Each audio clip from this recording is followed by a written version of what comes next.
जम्मू किसान संघवारी मल्ला जय जोहार। मैं भीषम सिन्हा और आप सज्जन के स्वागत करत हूँ हमारे YouTube channel Mahamaya agri clinic में। संगवारी हो, आज हम चर्चा करबो पीएसबी के बारे में। पीएसबी मतलब फास्फोरस सॉल्युबलाइजिंग बैक्टीरिया या फास्फोरस घोलक बैक्टीरिया, या कई जगह ला पीएसएम भी बोल देते, फास्फोरस सॉल्युबलाइजिंग माइक्रो ऑर्गेनिज्म या फास्फोरस घोलक सूक्ष्म जीव। तो एकर का उपयोग है और ये कैसे लाभ पहुंचाते और ये कैसे काम करते और का काम करते, एक बारे में हम चर्चा आज करबो। तो सबसे पहली बात करते हैं हम फास्फोरस के बारे में। फास्फोरस आप मन कब डालते हो, कौन से माध्यम से डालते हो? जैसे हम डालथन या तो डीएपी के माध्यम से डालथन, या एसएसपी के माध्यम से डालथन, या 12-32-16 के माध्यम से डालथन, जिसमें फास्फोरस खाद उपलब्ध रहते, फास्फोरस जो पोषक तत्व है उपलब्ध रहते हैं। अब बात करें हम फास्फोरस के, तो ये फास्फोरस क्रियाशील ज़्यादा होते हैं। क्रियाशील ज़्यादा मतलब ये है जैसे कैल्शियम है, एल्यूमिनियम है, आयरन है, जिंक है, एकर से बहुत जल्दी क्रिया कर लेते और कंपाउंड बना लेते, मतलब स्थिर हो जाते, फिक्स हो जाते हम, वो हम घुलनशील नहीं हो पाए। अब जब तक वो घुलनशील नहीं हो पाई तब तक वो पौधा ला मिल नहीं सके।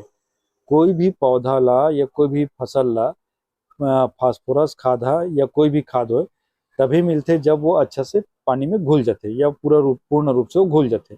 जब वो अच्छा से घुली तब पौधा होकर अवशोषण करी, तब वो अपन आगे के कार्य पर पौधा वाला ग्रहण करी। अब वो फास्फोरस खाद घुलबे नहीं करे तो वाला पौधा कैसे ली? तो ये काबर नहीं घुले? फास्फोरस खाद जो है क्रियाशील होते हैं, और क्रियाशील ये कोई कोई आयन के साथ में बहुत जल्दी क्रिया कर लेते हैं, अब ये कंपाउंड बना लेते हैं, मतलब फिक्स हो जाते, उलझ जाते। अब उलझ जाते तो घुल नहीं पाए। एमा जैसे आप मन अभी बताऊं, कैल्शियम है, एल्यूमिनियम है, जिंक है, एक से कई बार बोले जाते कि जिंक के साथ में डीएपी खाद ला मत डालो, ये थोड़ा से जमा देते करके, है ना। तो आज हम बात करते हैं ये स्थिर है, तो ये स्थिर ला ऐसे का माध्यम से है जेकर से वो छूटे वहां से और वो घुल के पौधा ला प्राप्त हो जाए।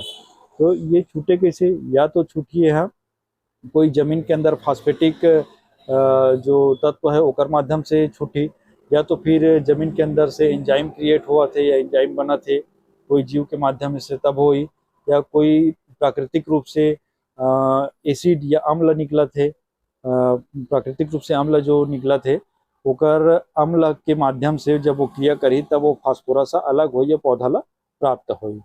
तो ये जो प्राकृतिक रूप से जो अम्ल बना थे वो काकर कारण निर्माण हुआ थे, और काकर कारण वे एंजाइम और अम्ल मिल करके ये फास्फोरस ला घोले काम करा थे। तो ये जो प्राकृतिक रूप से अम्ल निर्माण होते वो निकलते अपन के सूक्ष्म जीव से। और कौन से सूक्ष्म जीव है? पीएसबी मतलब फास्फोरस सोलुबलाइजिंग बैक्टीरिया। अब फास्फोरस सोलुबलाइजिंग बैक्टीरिया में बहुत से होते हैं। कौन कौन से होते हैं?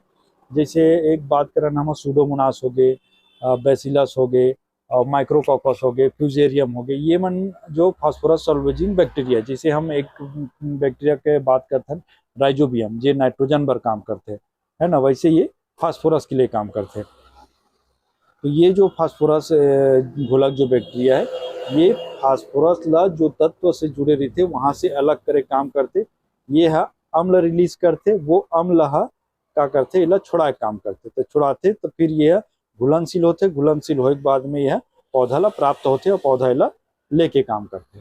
तो सबसे पहली बात तो होगी पीएसबी के, है ना, फास्फोरस सॉल्युबलाइजिंग बैक्टीरिया, या इला बायो फर्टिलाइजर के नाम से भी जाने जाते हैं। अब बात करें ये फास्फोरस सॉल्युबलाइजिंग जो बैक्टीरिया है ओला हम पौधा में या फसल में हम किस प्रकार से दे सकते हैं, है ना। तो ये हम खाद के रूप में दे सकते हैं, और खाद के रूप में कैसे दे सकते हैं?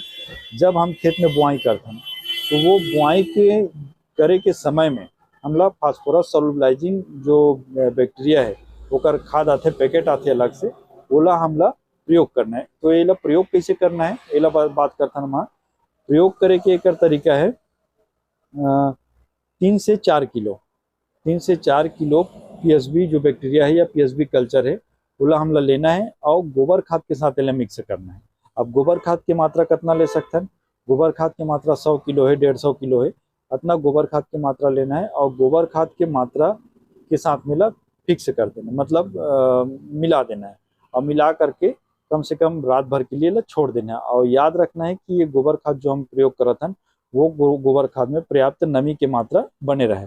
अगर नमी की मात्रा नहीं हुआ थे तो वो इस स्थिति में ये बैक्टीरिया के मरे के संभावना ज़्यादा हो जाती है। तो हम अगर नमी की मात्रा पर्याप्त है तो ये ग्रोथ जल्दी करते हैं। अब ये नमी युक्त गोबर खाद ला थोड़ा से रात भर आप रख सकते हो छायादार जगह में, है ना, या दिन में भी रखा तो छायादार जगह में रखना है। ओकर बाद अगले दिन में खेत में नमी की मात्रा पर्याप्त रहे, बुआई के समय रहे, वो समय में इला मिक्स जो पीएसबी हम मिक्स करेंगे गोबर खाद के साथ में, वो हमला खेत में डाल देना है। ये तो हो गए पीएसबी की। एक दूसरा माइक्रो ऑर्गेनिज्म या फास्फोरस के लिए जो काम करते हैं ओकर भी बात करें, जैसे एक माइक्रोराइजा आते हैं। माइक्रोराइजा के माध्यम से भी हम फास्फोरस की उपलब्धता हम पौधा ला प्रदान करवा सकते हैं। कैसे करवाना है, जैसे माइक्रोराइजा है तो ये माइक्रोराइजा के बारे में एक और वीडियो में आप मतलब बना के चैनल में डाल दूँ।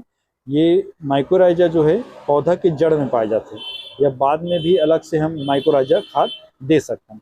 तो माइक्रोराइजा दे से होते कि ये जड़ में रहते, और जड़ में रहते तो ये जड़ के विकास करते हैं। अब जड़ जैसे बढ़ी तो वो आसपास जो पड़े हुए फास्फोरस है, अभी हम आप मतलब बताएं जो फास्फोरस है हमला खड़ी फसल में नहीं डालना चाहिए। एक वीडियो में हम बता रहे हैं खड़ी फसल में फास्फोरस का प्रयोग नहीं करना चाहिए, लेकिन हम अनावश्यक रूप से या कहीं भी गलती से अगर हम फास्फोरसों में डाल दें तो वो पौधा के आसपास में पड़े रहते या मिट्टी में रहते, लेकिन फसल ला उपलब्ध नहीं हो सके। तो वो जो वहाँ पड़े हुए जो फास्फोरस है, तो जड़ अगर बढ़ी तो जड़ अपन आसपास के जो फास्फोरस है बोला ग्रहण कर सकते। जब पीएसबी के उपयोग हो रही तो आसपास के जो फास्फोरस है बोला वो ग्रहण कर सकते। तो ये माध्यम से हम जो फास्फोरस हम जमीन में पड़े हुए हैं ओला पौधा ला उपलब्ध करवा सकते हैं।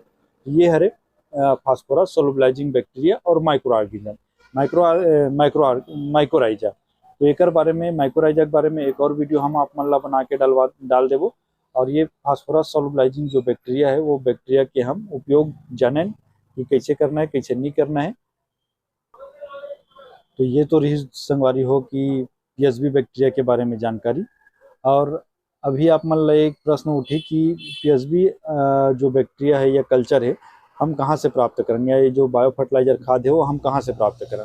तो ये कई कंपनी भी बनाते हैं, वहाँ से भी आप दुकान से भी खरीद सकते हो, या तो फिर आप इंदिरा गांधी कृषि विश्वविद्यालय से आप ये ला खरीद सकते हो। वहाँ के जो जैव उर्वरक विभाग है ना, बायो फर्टिलाइजर जहाँ से बनते हैं वहाँ से भी आप डायरेक्ट जाके खरीद सकते हो, वहाँ से आप मतलब प्राप्त हो जाए। तो इसी प्रकार के और जानकारी के लिए हमारा YouTube channel Mahamaya agri clinic ला सब्सक्राइब जरूर करो, और खेती के नवा जानकारी आप अपन भाषा में और हिंदी में भी आप प्राप्त कर सकते हो। जय जोहार, जय छत्तीसगढ़, जय हिंद।